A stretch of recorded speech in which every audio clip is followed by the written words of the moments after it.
que existe alguma relação entre a exposição à violência doméstica e impactos negativos no desenvolvimento físico, emocional e psicológico de crianças e adolescentes que estão nesse contexto? Meu nome é Josemar Mendes, eu sou PhD em Psicologia e pesquisador aqui na Universidade de Oxford, Inglaterra, e eu vou mostrar para vocês o que a evidência científica mostra pra gente sobre a relação entre essas duas coisas. Outro dia eu recebi um rios de uma profissional que atua nessa área de psicologia jurídica há bastante tempo, no qual essa profissional questionava a utilização, na verdade, a modificação da lei de guarda compartilhada que ocorreu no ano passado, na qual, em casos em que houver indícios ou alegações de violência doméstica, não deveria haver a concessão de guarda compartilhada, porque isso colocaria a mulher vítima de violência em situação de risco, e a defesa que essa pessoa faz é de que isso não deveria ocorrer, porque mesmo que haja a violência,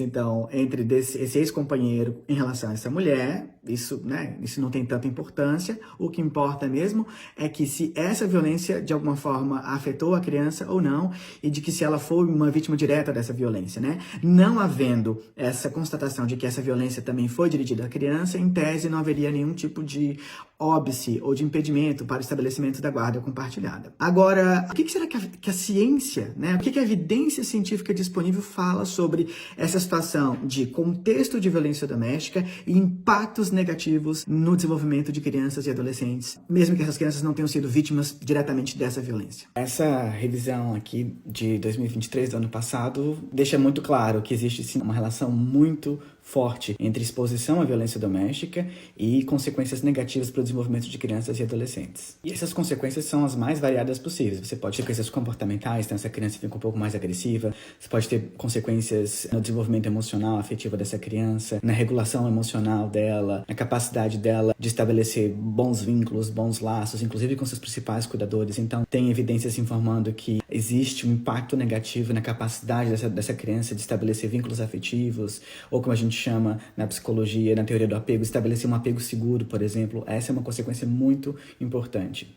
E não para. Infelizmente, são muitas consequências negativas. Então, a gente tem problemas de saúde mental, como eu falei, que pode também estar relacionado a questões de depressão nessas crianças, ou também de sintomas de transtorno de estresse pós-traumático. Há também, nessa revisão aqui, uma evidência muito clara sobre o impacto da exposição à violência doméstica no desenvolvimento neurocognitivo dessa criança, especialmente em tenridade, em idades em que a criança é mais nova. Existe também uma relação bem interessante da exposição da criança, mesmo ainda quando ela está no ventre da mãe. Então, mesmo quando essa mulher sofre violência doméstica, quando ela está gestante, isso vai ter um impacto, não só nas questões neuroquímicas e neurobiológicas que podem impactar o desenvolvimento desse feto, mas também depois do seu nascimento. Depois do nascimento de uma criança, que durante a sua gestação a mãe foi exposta à violência doméstica, existem estudos longitudinais indicando que isso vai impactar de forma significativa a forma como essa mãe que sofreu violência doméstica vai cuidar desse filho, e esse impacto geralmente é negativo porque vai também dificultar o estabelecimento de um apego seguro e de outras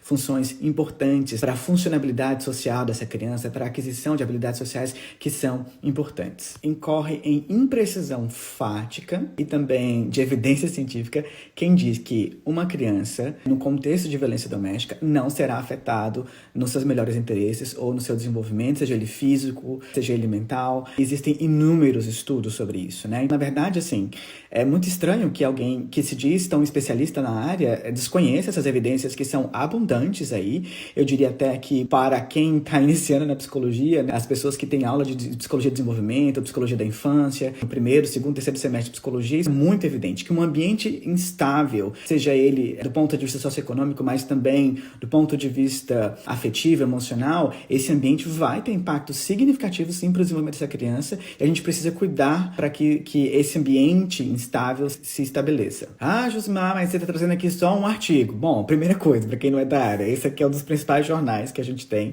de revisão científica. Essa é uma revisão mesmo, Então, não vou entrar aqui no mérito da questão acadêmica, do porquê que estudos de revisão, especialmente de meta-análise, são mais importantes para a gente observar as relações de causalidade, de que uma coisa causa a outra, enfim. Mas esse aqui é um dos importantes jornais. Mas a gente tem outras publicações também na área de revisão sistemática de literatura que vão dizer a mesmíssima coisa. Então, trazendo aqui um outro estudo, esse aqui é de 2009, ele vai falar também sobre isso. E aí vocês vão observar, assim como no outro artigo, a gente está falando de intimate partner violence, que seria uma violência cometida por um companheiro íntimo dessa pessoa, geralmente uma mulher, Que infelizmente é o que acontece com mais frequência. violência. E o que a gente chama de intimate partner violence? Seria uma violência que também está bem descrita na Lei da Maria da Penha, que seria uma violência que pode ser física, mas também patrimonial, psicológica, sexual, enfim, todo esse tipo de violência vai entrar aqui nesse construto que a gente utiliza muito na literatura inglesa para investigar os impactos que isso tem. No caso de crianças e adolescentes, isso também é muito evidente, mas aqui, ó, esse artigo vai focar na questão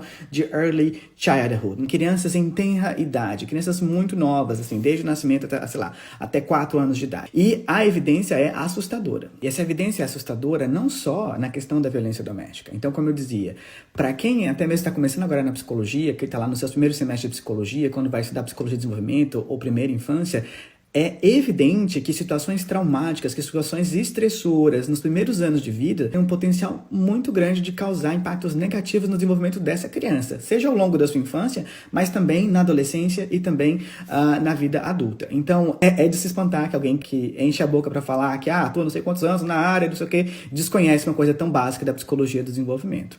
A gente sabe que a submissão de crianças a um contexto estressor, né, seja ele causado ou não pela violência doméstica, é extremamente danoso para o desenvolvimento dessa criança e, no contexto da justiça, para os seus melhores interesses. Então, há uma relação muito clara entre violência doméstica e impactos negativos no desenvolvimento de crianças, especialmente crianças em tenra idade. Especialmente por conta de um aumento do cortisol, enfim, existem vários estudos fazendo essa questão. A saúde física também dessas crianças, especialmente do seu desenvolvimento neurocognitivo, é impactada de forma significativa quando elas estão submetidas a um contexto de violência doméstica, ainda que essa violência não seja diretamente atingida a ela, né?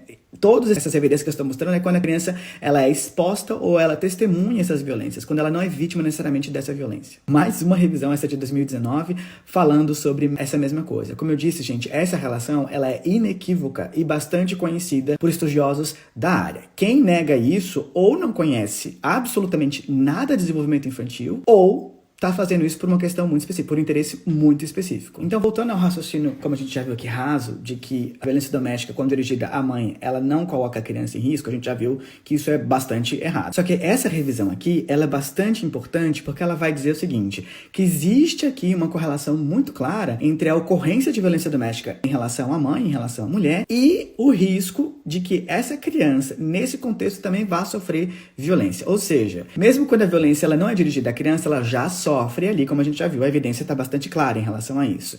Mas existe evidência também dizendo assim, que nestes casos em que a mãe é vítima de violência, existe um alto risco de que essa criança também vai ser vítima de violência, seja ela física, sexual ou psicológica. Então, esse contexto não é nada protetivo para as crianças. Vou repetir para que não haja dúvida. O contexto de violência doméstica não é protetivo para as crianças sob nenhuma... Então a gente já viu aqui, que não tem dúvida de que o contexto de violência doméstica é sim pernicioso para a criança e seus melhores interesses. Isso é inquestionável do ponto de vista da evidência científica disponível e de qualquer pessoa que tem um mínimo de conhecimento sério, ético e técnico-científico sobre desenvolvimento humano e desenvolvimento infantil. Isso está fora de questionamento. Agora, se a gente volta para o ponto inicial, que é a seguinte, olha, se tem uma situação de violência doméstica, a gente não pode permitir a guarda compartilhada, porque isso vai tornar a mulher vítima de violência mais vulnerável ainda. E dentro do próprio Brasil existem várias evidências científicas e várias publicações que vão falar isso de forma bastante clara também, né? Então essa aqui é uma delas que vai deixar muito claro como que a questão da guarda compartilhada, muitas vezes ela é utilizada como uma forma de manter o controle coercitivo desse agressor em relação à mulher. A mulher que é vítima de violência, ela tem que ser protegida pelo Estado. Dar guarda compartilhada nesses casos é fazer com que a mulher continue sendo vulnerável. Essa outra publicação aqui, que é de minha autoria, de uma grande colega minha, fala sobre, além dos viéses de gênero, que a gente já discute bastante aqui nesse perfil, mas também de como que as próprias alegações de alienação parental, elas servem como uma forma de manter esse controle coercitivo. E por isso que muitas mulheres acabam se colocando numa situação de guarda compartilhada, porque elas temem, né, de serem acusadas de serem alienadoras, e isso promover a reversão da guarda. E aí esse texto também fala sobre como que a guarda compartilhada é problemática nesses casos de violência doméstica, e como que a própria alegação de alienação parental também entra como uma forma de manter esse controle coercitivo sobre essas mulheres vítimas de violência doméstica. Então, como vocês viram, existe sim uma relação clara entre o contexto de violência doméstica e malefícios para os melhores interesses de crianças e adolescentes, ainda que essa violência não seja perpetrada de forma direta a essas crianças, mesmo aquele contexto sendo um contexto conturbado e conflituoso, né, e é um contexto de altíssimo risco para as crianças e os seus melhores interesses. Aí as pessoas vão me perguntar, mas Josimar, se a evidência é tão clara e se isso é um conhecimento tão básico, né, de qualquer pessoa que estuda desenvolvimento humano, por que será que tem pessoas que falam ao contrário, que contradizem a evidência científica? E aí a gente só tem duas respostas. A primeira delas é a falta de conhecimento, então quem quer que esteja falando sobre isso não entende absolutamente nada sobre desenvolvimento infantil e como que fatores contextuais como esse da violência doméstica podem ser extremamente pernicioso para o desenvolvimento de crianças, especialmente aquelas em tenra idade. Então, essa é uma hipótese. A segunda hipótese é que, mesmo conhecendo essa evidência científica, essa pessoa nega essa evidência científica em função de interesses muito específicos, e podem ser vários aí. Então, a primeira coisa que tem que se pensar sobre esse tipo de postura profissional é que ele está muito alinhado com uma prática em psicologia jurídica que, obviamente, é esvaziada de cientificidade, que é esvaziada de um compromisso ético e técnico-científico, que, aliás, é o que estabelece o nosso código de ética. E muitas vezes esse esvaziamento, ele vai dizer de uma postura que é subserviente, de uma postura que está ali para atender interesses específicos dentro desse jogo que é o sistema judicial brasileiro, e não de uma atuação que seja independente, que seja ética, que seja compromissada com a ciência, com os direitos humanos, com a proteção de indivíduos que são vulneráveis dentro desse contexto, como é o caso de mulheres e como é o caso de crianças e adolescentes. Então, basicamente, é uma postura que é de subserviência e não de autonomia e não de defesa da psicologia enquanto uma ciência autônoma.